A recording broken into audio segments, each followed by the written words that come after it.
नमस्कार, मैं हूं प्रियांशु शेखर और आप देख रहे हैं जनचर्चा टीवी। हम अभी मौजूद हैं यहाँ पे हरमू में। रूपा तिर्की के मामले में ST/SC थाने में केस करवाने वाले व्यक्ति आदिवासी छात्र संघ के केंद्रीय मीडिया प्रभारी हमारे साथ मौजूद है। आइए उनसे ही जानने की कोशिश करते हैं कि आज 6 तारीख को प्रेस कॉन्फ्रेंस किस लिए रखा गया था और इनका क्या उद्देश्य था। सर, किस लिए ये प्रेस कॉन्फ्रेंस रखा? आज का प्रेस कॉन्फ्रेंस रखा गया था कि जिस तरह से 1 महीना गुजर जाने के बाद भी, रूपा तिर्की की मौत के 1 महीना हो जाने के बाद भी जिस तरह से सरकार गूंगा बहरा बनकर बैठी हुई है, ये कहीं ना कहीं हम लोगों को जिस विश्वास से हम लोग उसको सरकार पे लाए थे, इस पे सवालिया निशान पैदा करती है। तो आगे की रणनीति हम लोगों की क्या होगी, आगे क्या करेंगे, और सरकार को एक अल्टीमेटम खास करके 10 तारीख तक आप अगर CBI जांच के ऑर्डर के लिए अनुशंसा नहीं करते हैं तो झारखंड में एक उग्र आंदोलन देखने को मिलेगा। इसकी सरकार को अल्टीमेटम देने के लिए ये प्रेस कॉन्फ्रेंस रखी गई थी। सारी जिम्मेदारी फिर सरकार की होगी, क्योंकि 11 तारीख से अगर वो नहीं सुने तो। हाँ बिल्कुल, इसके बाद सरकार इसका रिस्पॉन्स इसी तरह से रहा तो अब झारखंड के आदिवासी मूल निवासी लोग रूपा तिर्की को न्याय दिलाने के लिए जिस भी परिस्थिति पे जाएंगे, जिस भी आक्रोश के साथ सड़क पर उतरेंगे या कहीं भी आंदोलन करेंगे, इसकी सारी जिम्मेदारी राज्य सरकार की है।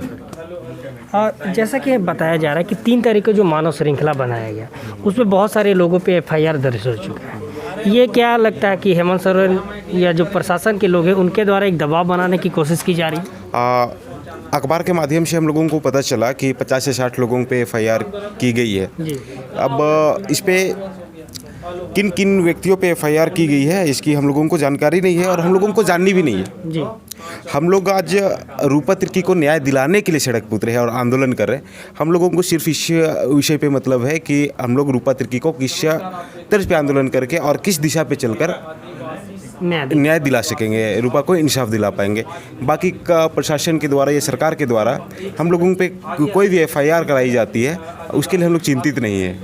यानी FIR के डर से आप लोग पीछे हटने वाले नहीं? हाँ बिल्कुल, आप आज 50-60 लोग पे FIR किए हैं, कीजिए।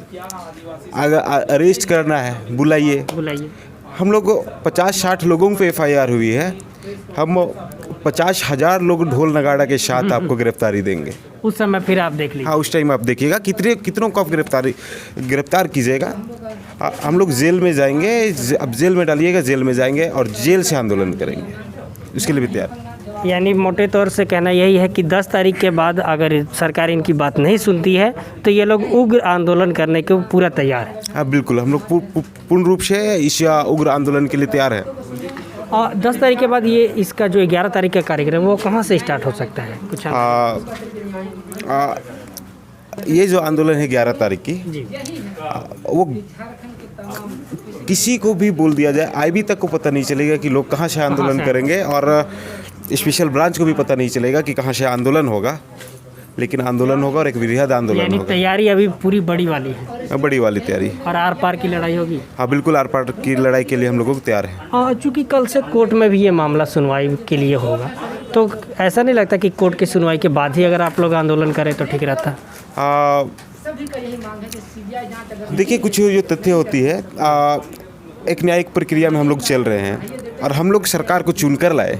बिल्कुल। तो हमारी जिम्मेदारी बनती है कि सरकार को अपनी आवाज़ को सुनाए और सरकार को हमारी बात सुननी भी चाहिए, क्योंकि हम लोगों ने हम लोग जांच की मांग कर रहे हैं, ना कि हम लोग ना कुछ कर रहे हैं। क्योंकि एक न्यायिक व्यवस्था है, वो अपने न्याय तरीके से चलेगी और दूसरा आप लोग जो सरकार से लगातार मांगे वो करते रहेंगे। हाँ, न्यायिक व्यवस्था है, न्याय को हाईकोर्ट में चलेगी और हम लोग एक लोकतांत्रिक व्यवस्था के तहत, लोकतंत्र में हम लोगों को ये जगह दिया गया है कि हम लोग अपनी आवाज़ को रख सकते हैं सरकार के समक्ष, वो हम लोग लगातार रखेंगे।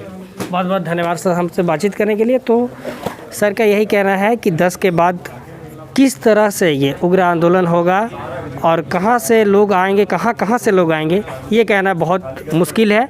और देखते हैं कि आगे आने वाले समय में रूपा केस में कौन कौन सा मोड़ आता है। कैमरामैन विकास के साथ मैं प्रियांशु शेखर ओझा, जनचर्चा टीवी, रांची।